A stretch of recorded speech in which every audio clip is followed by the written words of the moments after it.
So this is question 3 from the Google form. Today I'm going to go over with you guys. I'm going to go over questions 3 and 5. So starting with 3, first I want to add 20x to both sides to get that equal to 0. So negative 50x squared, I'm going to write this in correct polynomial form.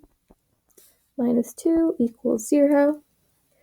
Now I want to see if I could factor out a GCF. I know I have a negative a value, so I'm going to have to at least factor out a negative 1. But I'm going to see if I could factor out anything bigger, and I can factor out a negative 2. That will give me 25x squared minus 10x plus 1 equals 0. Now I'm going to look in the parentheses and see if I could factor it. Notice here that my a value and my c value are both perfect squares. So I can see if it's a perfect square trinomial. So when I do that, I have the negative 2 still, 5x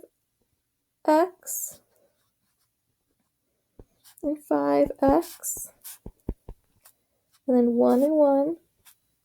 And then I need a negative 10, so these would have to be negatives. And we always want to check to make sure it works. So negative 5x times negative 1 plus negative 1 times 5x will give me negative 10x, so it works. So I can rewrite this as negative 2. So it's 5x minus 1 is just repeated here. I could write it as 5x minus 1 squared equals 0. And now I just have to solve for x.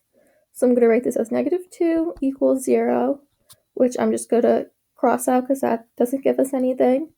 And then 5x minus 1 equals 0.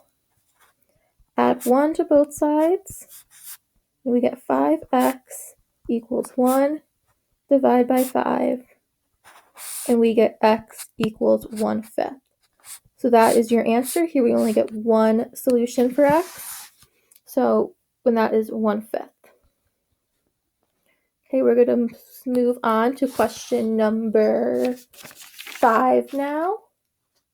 Question 5 is 3x squared plus 15x equals 0. First thing I always want to do is try to factor out a GCF. Here my GCF is 3x. So when I do that, I factor that out, I get x plus 5 equals 0. So now all I have to do is solve. So I'm going to set the 3x equal to 0 and x plus 5 equal to 0. Notice that there's the x here. We can't just cross that out like we did in number 4 up here.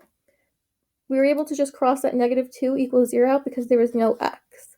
Here we have an x, so we need to solve for that x. So we still have to set that equal to 0. And when I do that, I'm going to divide by 3 on both sides, and then 0 divided by 3 gives me 0. So x equals 0. Here we're just going to subtract 5, and x equals negative 5. So I have two solutions here, x equals 0 and x equals negative 5.